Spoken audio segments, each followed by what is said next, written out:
जय गौ माता।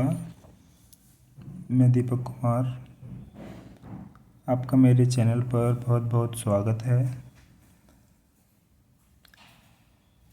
मेरे देश प्रेमी भाई बहनों, मैं जनता सरकार मोर्चा आपको आह्वान कर रहा हूँ कि आने वाली 19 नवंबर को करनाल में इकट्ठे होकर अपने देश समाज की समस्याओं, चुनौतियों और उनके समाधानों पर चर्चा करेंगे, ताकि आने वाली पीढ़ियां हमें वर्तमान में चल रहे षड्यंत्रों, अव्यवस्थाओं के लिए कसूरवार ना माने, क्योंकि आज हमारी नस्लों को तबाह करने की एक सुनियोजित साजिश चल रही है।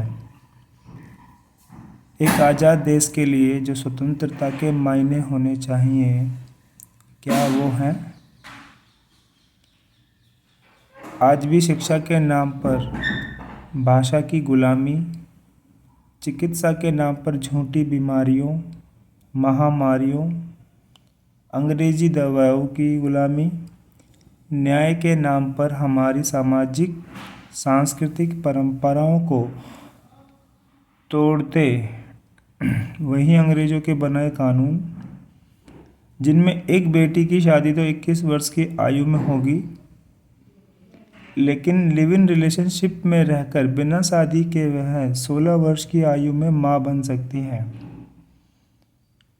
कौन माँ बाप अपनी बेटी को 16 वर्ष के बाद घर से बाहर अपनी मर्जी से चले जाने की अनुमति देगा? ये हमारे संस्कार संस्कृति का हिस्सा नहीं, पाश्चात्य संस्कृति का जरूर हो सकता है। यह कानून हमने नहीं मांगा, आपने मांगा, ये कानून नहीं मांगा, तो ऐसा कानून बना कैसे सकते हैं ये लोग? वहीं कृषि के नाम पर जहर भरी खेती के लिए किसान को मजबूर किया जाना, यानी आप देखिए, प्राचीन काल से हर किसान अपना बीज स्वयं बोता आ रहा था, परंतु आप देखिए आज क्या वह अपने घर से ही बीज बोता है? वो एक दुकान से बीज लाता है। इसी तरह वो जो खाद होती थी उसकी अपनी खाद होती थी। क्या वो अपनी ही खाद से खेती करता है? इसी तरह पानी अपना होता था। आज वो पानी बिजली के माध्यम से, यानी कि किसी प्राइवेट कंपनी, जो बिजली की कंपनी है, उसकी दुकान से पानी आता है हमारे घर में। तो अब यहाँ पर किसान, जो राजाओं का राजा कहा जाता है वेदों के अंदर, क्योंकि अगर किसान खेती ना करे तो ना तो राजा ही राजा रहेगा, ना उसकी सेना सेना, और ना ही प्रजा प्रजा। तो आप अनुमान लगा लीजिए कि आप राजा के राजा हैं, या आप किसी कंपनी की दुकानों के गुलाम हैं, या कंपनी के ग्राहक बनकर रह गए हैं। इस बात पर विचार कीजिएगा। इसी तरह आप देखिए, शिक्षा ऐसी जिसमें बच्चों के हाथों में केवल डिग्रियां हैं, रोजगार नहीं है। आज आप 1000 फॉर्म की वैकेंसी जो निकलती है, जिसमें 1000 नौकरियां हों, तो आप देखेंगे कि 15 लाख 10 लाख इतने फॉर्म भर जाते हैं। तो आप कैलकुलेट कर सकते हैं, आप तुलना कर सकते हैं कि 1000 ही बच्चों को नौकरी मिलेगी, चाहे वो किसी भी माध्यम से हो, बाकी बच्चों को नौकरी नहीं मिलती है। तो कितनी बड़ी समस्या है। और यह धोखा आज़ादी के 75 वर्ष बाद भी क्यों चल रहा है? क्या हमारी सरकार में बैठे लोग इन सब को नहीं समझ रहे? और आप ये बात तो जानते ही होंगे कि देश का मालिक जनता होती है। बाकी जितने भी ये नीचे से लेकर ऊपर तक, एक छोटे से सरकारी कर्मचारी से लेकर प्रधानमंत्री और राष्ट्रपति तक, हमारे सेवक, हमारे चौकीदार, जो भी कहा जाए, तनख्वाह लेते हैं, सैलरी लेते हैं, इनकी तनख्वाह निर्धारित है। तो मालिक तो जनता है और जनता ही दुखी है, उसी के बच्चे बिना रोज़गार के हैं। बहुत सारी समस्या हमारे देश में हमारे लिए काम करने वाले इन नौकरों ने पैदा कर रखी है। आप समझते हैं इन बातों को, और आप देखिए, आगे देखिए कि हम लोग अपनी ज़मीन देते हैं, हमारे ही टैक्स से ये लोग उस ज़मीन पर सड़क बनाते हैं, इनका अपना कोई पैसा नहीं होता, और फिर उसी पर चलने का हम टोल टैक्स देते हैं। मालिक को उसकी ज़मीन से हटाया गया। इससे बेहतर तो जब ही होता जब रोड ना होता, तो हम अपने खेतों की चक रोड में कार से, बाइक से, बिना किसी रुकावट के, बिना किसी टोल के हम उस रोड पे गुजर सकते थे। और आज उस रोड पर किसी की गाड़ी, बाइक, ट्रैक्टर, ट्रॉली, बुगी नहीं जा सकती। और कितना लंबा बनाया है रोड को, इसका अर्थ ऐसे मान लीजिए कि उसके बीच में आने वाले सभी गांव उस रोड से डायरेक्ट जुड़ नहीं सकते। ये रोड हमारे लिए ही बना है क्या? मुझे तो नहीं लग रहा। ये रोड अपने लिए बनाया है, शायद किसी और वजह से। हमने ऐसा बहुत लोगों ने नहीं मांगो कि गांव-गांव जाकर पूछा, नहीं लगता। पर लोगों को समझ में आना चाहिए कि ये क्या हो रहा है हमारे साथ। आगे, हमें संपूर्ण आज़ादी, अपने तंत्र, अपनी व्यवस्था के लिए संगठित होकर जागना, समझना और लड़ना होगा। आज भारत के सभी राजनीतिक दल देश की वर्तमान परिस्थिति के अनुसार नूतन न्यायिक नियम, नए नियम ना बनाकर एजेंडा 2030 के षड्यंत्र में फंसकर जिस नई विश्व व्यवस्था को भारत पर थोपना चाह रहे हैं, उससे हमारा यह देश पूर्णतः नष्ट हो जाएगा या हो जाना तय है। हमारे सामने ऐसी अनेक समस्याएं एवं चुनौतियां हैं जिन पर चर्चा करना जरूरी है। यदि हम चुप रहे, मौन रहे, तो इतिहास कभी हमें क्षमा नहीं करेगा। कुछ सवाल ऐसे हैं जिनके जवाब हमें ढूंढने चाहिए। पहला सवाल, किसान दुखी तथा युवा जो हमारे बेरोजगार क्यों हैं? भ्रष्टाचारियों का सत्ता पर अधिकार क्यों है? खेती उजड़ रही, उद्योग पिछड़ रहे, लोकतंत्र भारत में केवल विचार क्यों है? शिक्षा, स्वास्थ्य, न्याय व बचपन सब बेहाल क्यों हैं? यौवन दुखी, शिक्षक भ्रमित व युवा नशे में डूबा क्यों है? गौ माता यहाँ हो रही हलाल क्यों है? साथियों, आप सब जानते हैं कि भारत में लोकतांत्रिक व्यवस्था है। लोकतंत्र का मतलब प्रजातंत्र। प्रजातंत्र में लोक और प्रजा शब्द है, जिसका तात्पर्य है तंत्र से अधिक मूल्यवान, उपयोगी और महत्वपूर्ण है लोग, और लोग ही इस देश के मालिक हैं। बाकी सब इस देश में नौकर हैं। वो सैलरी पाते हैं, तनख्वाह पाते हैं। आप देखिए, आप अपने घर में काम करने वाले या ट्यूशन पढ़ाने वाले एक टीचर को रखते हैं, खाना बनाने वाले एक रसोइये को रखते हैं, कपड़े धोने वाले किसी आदमी को रखते हैं। इसी तरह कई काम करने वाले लोगों को रखते हैं। आप उनको तनख्वाह अपने पैसे से देते हैं, अपने खून पसीने की कमाई से।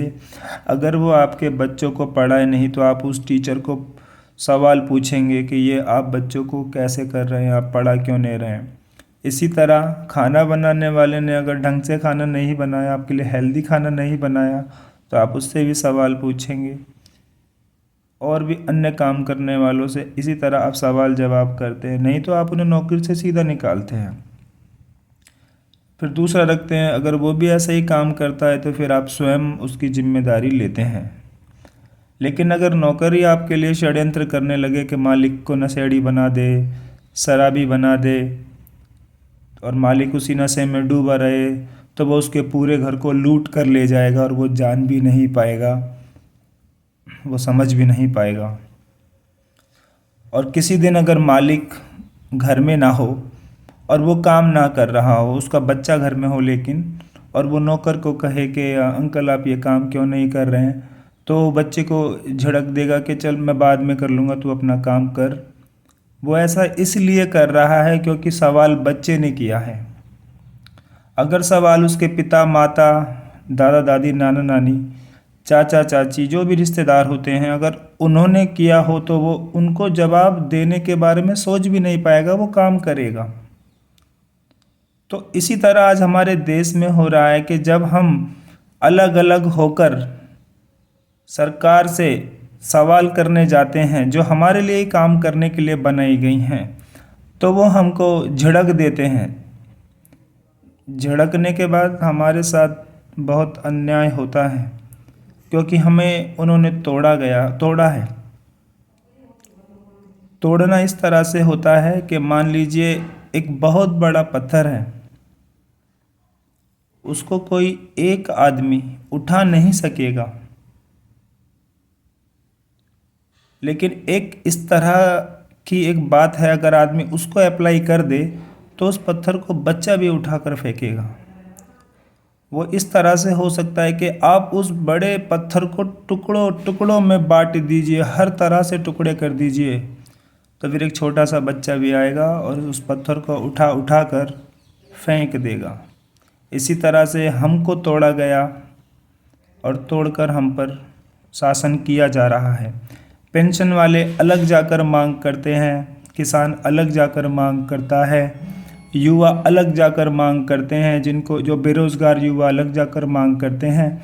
तो हम सब अगर अलग अलग मांग करेंगे, किसी की ज़मीन चली गई वो मुआवजे की अलग मांग करते हैं, किसी को प्लॉट नहीं मिला खेती के बदले वो अलग मांग करते हैं। इस तरह की सामूहिक समस्याएं, किसी को अपने इन कानूनों से समस्याएं हैं तो वो अलग मांग करते हैं जाकर, किसी को गाय से समस्या है, गाय नहीं है उनके यहाँ, कत्ल खानों से समस्या है। तो ये सब टूटे टूटे पत्थर हैं, इन सबको एक होना पड़ेगा, चाहे गोंद से ही क्यों ना चिपके। जब एक होकर मांग होगी तो हमारे उस काम करने वाले इन सभी को, नौकरों को ये समझ में आएगा कि मालिक आ गया है, इनका काम मुझे इनसे पूछ कर करना पड़ेगा, मेरी कोई मर्जी नहीं चल सकती अब, पर हमको एक होकर चलना पड़ेगा। जनता और जन समर्थन में बहुत शक्ति होती है। तंत्र वह है जिसे प्रजा और लोक के हित में जनता द्वारा चुने हुए व्यक्ति चलाते हैं। इसमें तंत्र साक्षी है और प्रजा साक्षात स्वरूप होती है। इसी को हम जनतंत्र भी कहते हैं।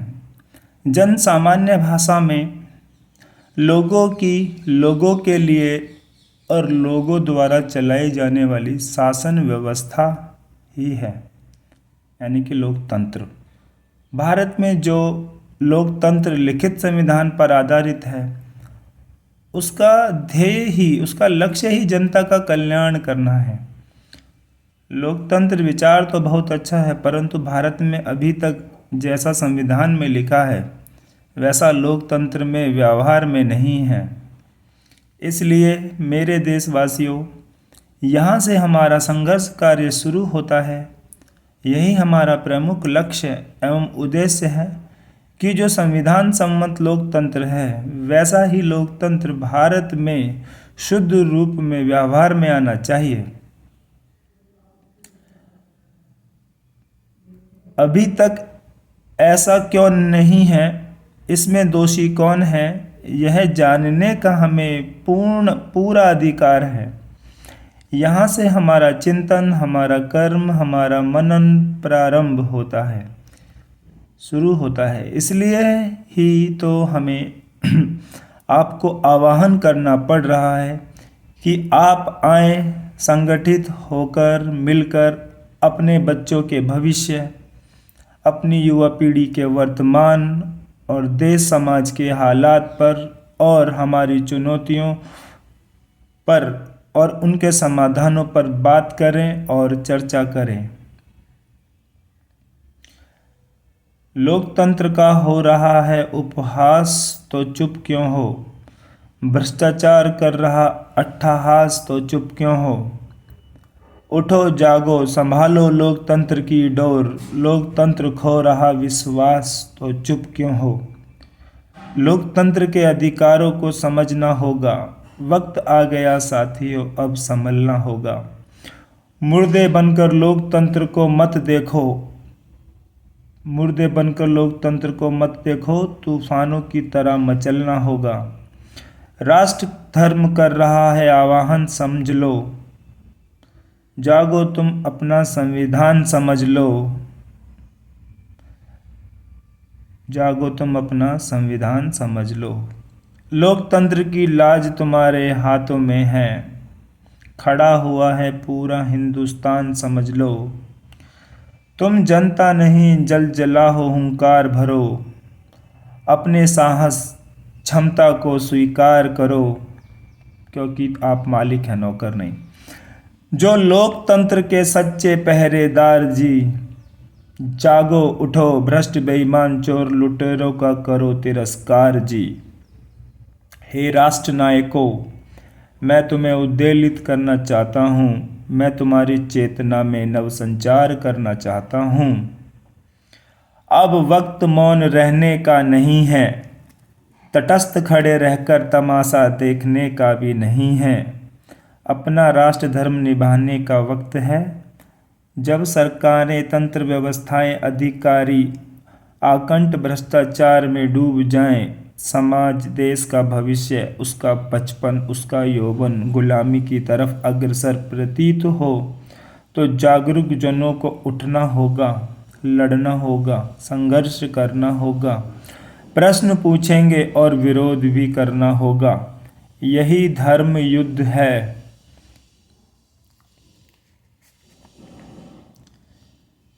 जनता सरकार मोर्चा भारत की जनता से आह्वान कर रही है कि चूक मत करना, अपने राष्ट्रीय कर्तव्य को पूरा करना, निर्वहन करना उसका, और इस भारत की नस्ल को, बचपन को और यौवन को बचाने की मुहिम का हिस्सा जरूर बनना। और एक बात नोट करने की है, समाज के उन भाई बहनों को जो बैंकों के दमन चक्र और षड्यंत्र के शिकार हैं, बैंकों की लूट व्यवस्था ने उनका जीवन बेहाल कर रखा है और उनको कोई सहारा नज़र नहीं आता। वह भारतवासी जो अपने को असहाय महसूस कर रहे हैं, उनसे जनता सरकार मोर्चा अपील कर रहा है कि आप निराश हताश मत होना, अपने जीवन को आत्मग्लानि से मत देखना। आपके लोन की अदायगी चाहे वह कैसा भी कर्ज हो, गाड़ी मकान व्यापार या पर्सनल, वह सारा लोन मैं जनता सरकार मोर्चा चुकाऊंगा। वो क्यों? क्योंकि जो कागज कभी सुभाष चंद्र बोस जी के हाथ में लगे और उन्होंने अपना रुपया, अपनी आज़ादी और अपनी आज़ादी फौज बनाई, वो पेपर हमारे हाथ में है। इसका जवाब कोई नहीं दे पा रहा है कि हमारा रुपया क्या होता है और ये सब क्या चल रहा है। ये हमने सरकारों से, बैंकों से, सबसे पूछा है, आरटीआईज डालकर कोई जवाब नहीं आता है। तो जैसे ही हमारा ये सवाल बैंक तक पहुंचता है तो उसका लोन मांगने के लिए जो फ़ोन आता है वो तुरंत बंद हो जाता है। फिर वो सेटलमेंट की बातें करते हैं, कोर्ट में जाना नहीं चाहते, कोर्ट के बाहर सेटलमेंट करना चाहते हैं। इसमें से हम समझ सकते हैं कि ये एक बहुत बड़े षड्यंत्र का हिस्सा था जिससे पूरा देश उन्होंने तबाह कर दिया, क्योंकि लोगों को खोज करना नहीं सिखाया गया। लोगों के अंदर क्यूरियोसिटी नहीं है, किसी बात की गहराई में जाने की बात नहीं है। क्योंकि इसी तरह की शिक्षा हम सबको मिली थी कि हम सुबह उठकर बस में बैठकर सीधा स्कूल, वहाँ से अंग्रेजी पढ़ी, फिर सीधा घर। इसी तरह 18-20 साल निकल गए, फिर हम किसी एक नौकरी में, किसी स्पेशल आदमी को नौकरी दे दी गई, सबको तो मिलती नहीं। फिर वो बेचारा पूरी ज़िंदगी भर नौकरी घर नौकरी घर, फिर हो गया रिटायर, फिर वो पेंशन भोगी हो गया बेचारा, पेंशन में रहा, लेकिन उसने समाज में चल रही बातों को ना जाना ना समझा। इसी तरह बहुत बहुत अन्याय हमारे साथ अनजाने में हो गया, क्योंकि हम खोजी नहीं बने, हम रिसर्च नहीं करते कि ये सब हुआ क्या। जो देश कभी सोने की चिड़िया था, उसके पीछे इतना, उसे कागज़ की चिड़िया कैसे बना दिया गया। ये कागज़ जहाँ भी घुसा है, जहाँ भी इसको लगाया है इन्होंने, वहीं पर हम बेकार हो गए सभी लोग। और हमको हमारे नौकरों ने नशा, ड्रग्स, व्यभिचारी चीज़ें, सब चीज़ हमको परोस दी है। हर छोटे बच्चे को उसके हिसाब से गंदगी दी जा रही है। उसके कार्टूनों में क्या चल रहा है ये आप देख समझ नहीं पा रहे। उसका किस तरह से मतलब शोषण हो रहा है वहाँ पर, और उससे बड़े बच्चे का किस तरह से हो रहा है, ये सब पूरी तरह से कुछ प्लानिंग है जो आपको समझनी चाहिए। और इसके लिए आप जानने के पूरे हकदार हैं। और ये 19 नवंबर को जो ये करनाल में रैली होने जा रही है, ये उसी बात के लिए रैली है कि हम लोग इस देश के क्या हैं, हमारे साथ ये क्या हुआ है। इन सब का जवाब लेने के लिए हमको अवश्य ही आगे आना होगा, नहीं तो हमारा कुछ भी नहीं बचने वाला है। नमस्कार मित्रों, मैं आशा करता हूँ कि आप मेरी इस वीडियो को पूरा सुनेंगे और थोड़ी सी समझ का भी उपयोग करेंगे, और आपका माइंड उनके कंट्रोल में नहीं होगा, मैं ऐसी आशा करता हूँ। तब आप इस विचार को जानेंगे। हमारे साथ बहुत क्रांतिकारी थे पहले, लेकिन उन सबको निपटा दिया गया, उन सबको समाप्त कर दिया गया। भाई राजीव दीक्षित जैसे क्रांतिकारी जो प्रूफ के साथ बोला करते थे, उनको विष देकर मार दिया।